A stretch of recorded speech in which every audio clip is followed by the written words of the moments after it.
김용현 전 국방장관이 교도소에 수감된 이후로도 연일 사고가 터지고 있습니다. 그런데 결국은 윤석열이 주동자이자 내란 수괴라는 사실을 실토한 것으로 확인됐습니다. 기자들의 취재가 아닌 검찰 증언인 것으로 파악되면서 더욱 큰 파장을 불러올 것으로 보입니다. 국힘의원들도 결국 한패라는 걸 증명해버린 꼴이 됐는데 문제는 이뿐만이 아닙니다. 윤석열이 12.3 내란 사태 당시 발표된 포고령에 대한 법률 검토를 직접 했다는 진술이 나왔습니다. 비상계엄 기획부터 실행 지시에 이어 법적 검토까지 전방위적으로 주도한 정황이 드러나면서 내란 수괴 혐의가 더 짙어졌다는 것입니다. 김용현 전 국방부 장관은 최근 검찰 조사에서 포고령에 대한 법률 검토 과정과 관련한 질문에 윤 대통령이 직접 검토했다는 취지로 진술한 것으로 알려졌고요. 계엄사령관이던 박한수 육군참모총장은 지난 3일 포고령을 받고 법률 검토를 해야 할 것 같다고 말했으나 김 전 장관이 이미 검토가 완료된 사항이라고 답했다는 게 박 총장의 주장이기도 합니다. 김 전 장관은 포고령 초고를 본인이 작성했으며 윤석열과 함께 의논하며 최종본을 완성했다고 검찰에서 진술했다고 합니다. 국회 봉쇄 시도의 근거가 된 포고령은 헌법과 계엄법을 모두 위반한 위헌위법적 불법 행위라는 게 법조계 시각이기 때문에 윤석열이 수위 높은 법적 처벌을 피해갈 수 없어 보입니다. 윤석열은 내란 사태를 초기부터 기획했을 뿐 아니라 직접 법률 검토를 하는 등 내란을 적극 지휘한 것으로 보입니다. 김용현은 검찰에서 군 지휘부에 지난 1일 계엄 임무를 전달했다며 비상계엄 계획 시점과 관련해서도 진술한 것으로 알려졌습니다. 결국 윤석열의 말년, 처참해 질일만 남았다는 것입니다. 신용해 교정본부장 나와 계시죠? 네. 잠깐 발언 때문에 나와 보세요. 확인할 게 있습니다. 오늘 새벽 12시경에 김용현 전 국방부 장관이 동부구치소에서 런닝으로 끈을 매서 자살을 시도했다고 하는 첩보가 있는데 사실입니까? 네, 그런 사실이 있어서 보고받은 바 있습니다. 아침에 보고받았습니다.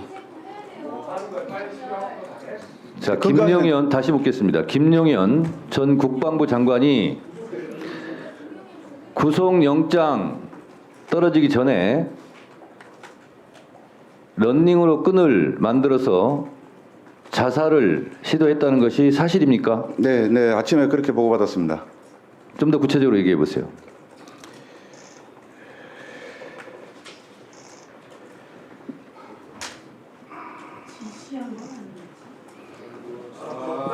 아닙니다. 예. 아침에 제가 보고받기를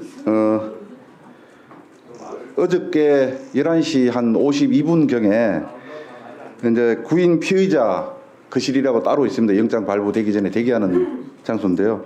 화장실에서 내의와 내복 바지를 연결한 끈으로 자살을 시도하는 것을 우리 통제실에서 근무자가 발견하고 바로 출동을 해서 도착을 하고 문을 여니까 바로 시도를 포기하고 나온 사례가 있었습니다. 현재는 보호실에 수용을 해서 건강에는 이상이 없는 것으로 보고를 받았습니다. 만약 이런 불미스러운 사태가 실제 발생을 한다면 교도소 책임이죠? 네, 그렇습니다. 예의주시 잘 관찰하시고 네. 이런 불의의 사고가 없도록 철저하게 대비해 주시기 바랍니다. 네, 그렇게 하겠습니다. 들어가세요. 네. 법무부 장관님, 예. 이 사실 알고 있었습니까? 아침에 지금 교정본부장이 지금 말씀하신 요 내용으로 저희한테 알려줬습니다. 자, 그렇다면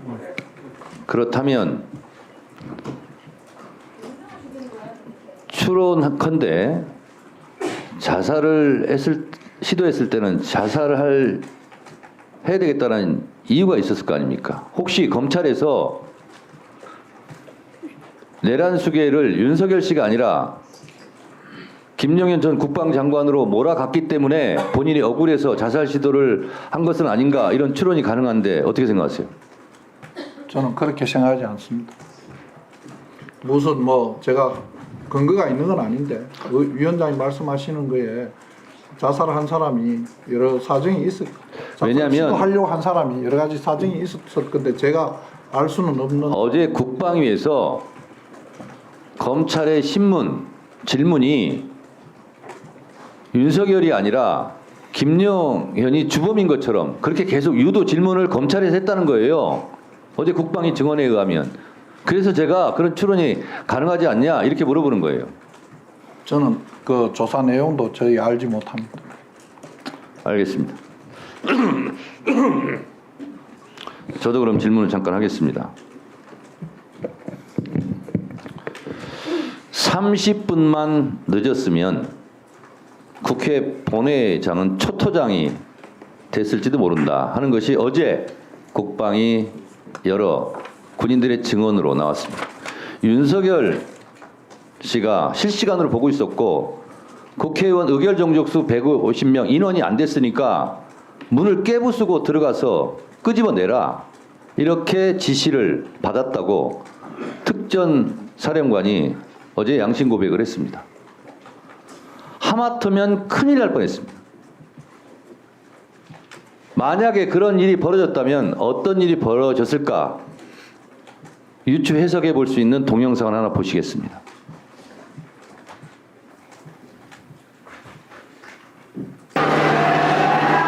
(80년 5월) 광주도 그랬다. 광주 시민 역시 개헌과 계엄령 해제, 정치일정 공개를 요구하며 시위를 벌였다.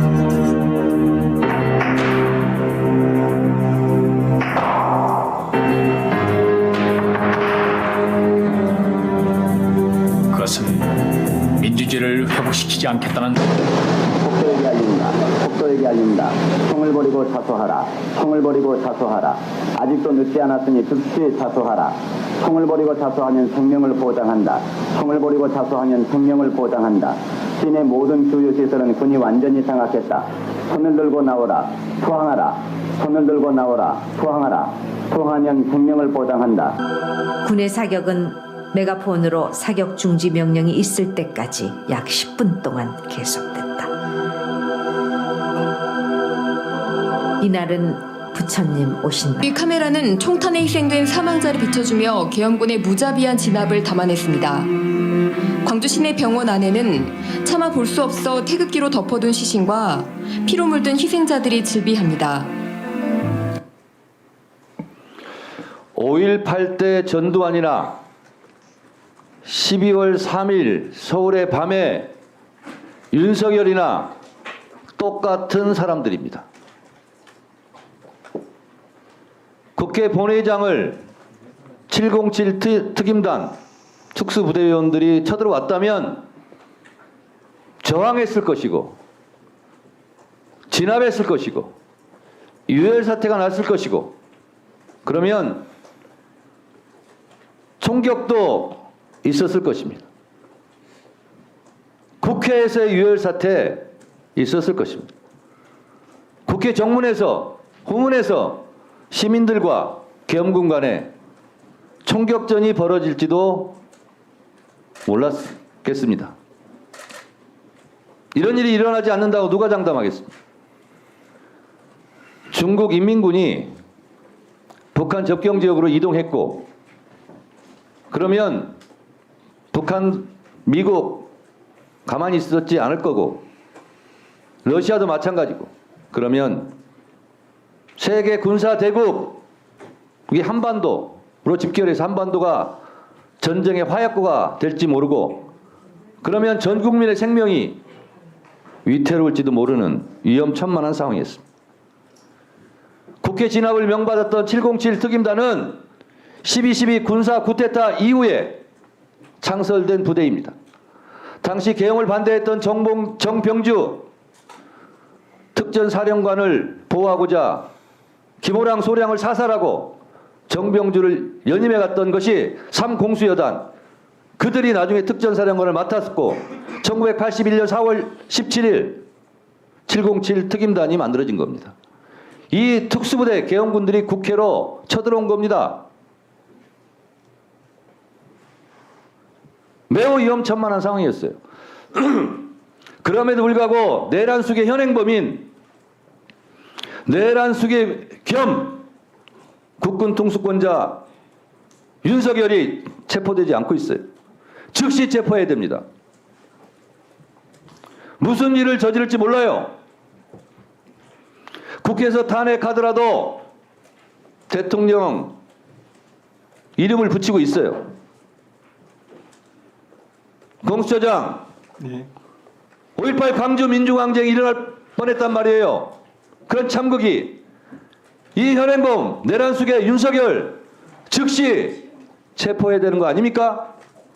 네, 잘 알겠습니다. 결단하세요. 잘 알겠다고 계속하면 뭐 하는 거예요? 공소장 네, 결단하세요. 네, 알겠습니다. 경찰도 지금 대통령 관저를 압수수색하러 가고 있어요. 압수수색 하겠다는 거 아닙니까? 체포조와 함께 언론인들과 함께 즉시 내란숙의 현행범 윤석열 체포하러 가세요. 저희들이 할 수 있는 최선의 일을 하겠습니다. 예. 최선이 뭡니까?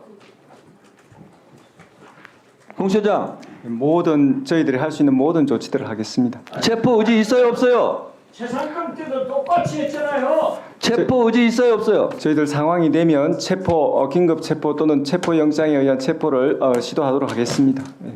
네. 체포영장은 내란 수배할 필요가 없어요. 자, 시간이 많이 지났는데 의사진행 발언입니까? 짧게 한마디 하세요. 그러면.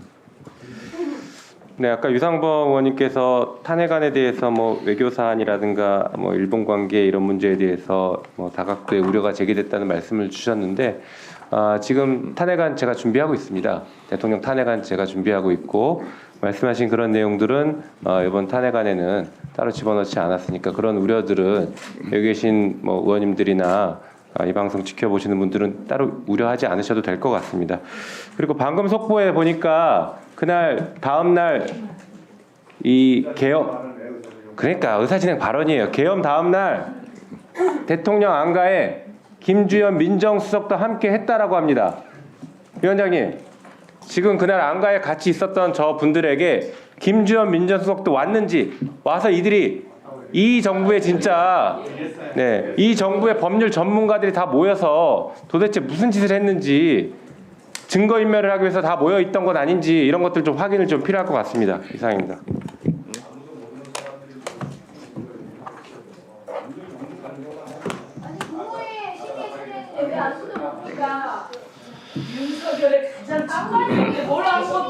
자, 벌써 마쳐야 될. 잠깐만요. 윤석열 대통령 제일 직권이 자기 가족을 외국으로 피신시키잖아요. 이것이 현실이야. 잠깐만요. 위원장님. 아니 잠깐만요. 위원장님 이건 제가 좀 말씀드릴 기회를 주십시오. 네? 지금 이 말씀에 대해서는 제가 좀 답변을 드리고 싶습니다. 잠깐만요. 지금 질의는 아니지만 우리 법제처장이 신상 발언 비슷한 걸 하실 모양이니까 잠깐 발언권 드리겠습니다. 자 우선 제가 아까 말씀드렸듯이 저희 애들이 입시를 했어요. 입시 끝나고 그 지원한 거 발표할 때까지 약간 여유가 있으니까 그 전부터 저하고 처남이 이제 미국에 살고 있는데 거기 가가지고 여행을 하기로 전부터 예정이 돼 있었습니다. 그런데 물론 엄중한 상황이긴 하지만 이러면 하지 말았어야지. 그렇지만 어쨌든 간에 아빠는 걱정하지 마라. 어쨌든 여행은 돼 있었으니까 언제 가족 여행 가겠냐. 그래서 가족들을 보내서 여행을 보냈는데 근데 아니 27일 귀국 예정이에요. 몇 주 갔다가 돌아올 겁니다. 비행기표도 다 왕복으로 갔고요. 예. 그런데 저는 기본적으로 사실은 이렇고요. 그런데 우리 가족들이 이렇게 그냥 이런 단순한 여행으로 갔는데 어떻게 이게 우리 민주당 의원님들께서 이거를 알고 저에게 이런 질문을 하는지 그것도 제가 굉장히 당혹스럽습니다. 이거는 공적으로 한 것도 아닌데. 당신들이 굉장히 가족을 어디였는지 몰라요. 아빠 진짜 의원들 장관 미국 갔는데 도피했다고 얼마나 그 사람들도 다 도와줬어. 아니 잠깐만요. 근데 제가 나간 게 아니지 않습니까? 제가 나간 게. 자, 양쪽 다 조용히 하시고요. 네, 어쨌든 그거는 그렇게 사실관계 그러니까 그렇게 말씀드리고요. 법제처장님. 네네. 법제처장님 지금 말씀하신 부분을 위원장으로서 이해를 합니다. 그러니까 법제처장님 말씀대로 비상계엄과 관계없이 그 전에 가족여행을 계획했고 그렇지만 가족이 여행이 계획돼 있으니까 떠났지 해외 도피성은 아니다라는 말씀이잖아요. 근데 이제 귀국할 겁니다. 네, 그렇지만 이런 처장님 근데 이런 것도 한번 생각해 보세요. 저는 그 진실을 믿고 싶습니다. 그렇지만 지금 워낙 비상한 시국이고 또 법제처장의 가족이 해외여행을 떠났다니 그런 합리적인 의심을 해볼 수도 있는 거예요. 마찬가지로 검찰에 오래 몸담으셨잖아요.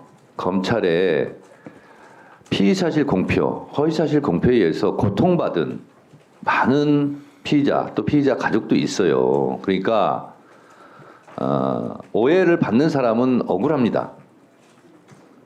근데 한 번쯤은 그동안 검찰에 의해서 얼마나 억울한 사람이 있었을까 이런 것도 한번 생각해 보시고 저는 의원님들 이 부분은 이 정도에서 마무리했으면 좋겠습니다. 오늘 준비한 소식은 여기까지입니다. 영상이 유익하셨다면 구독과 좋아요를 한 번씩 부탁드리겠습니다. 민주시민TV는 언제나 여러분과 함께하겠습니다. 시청해주셔서 진심으로 감사드립니다.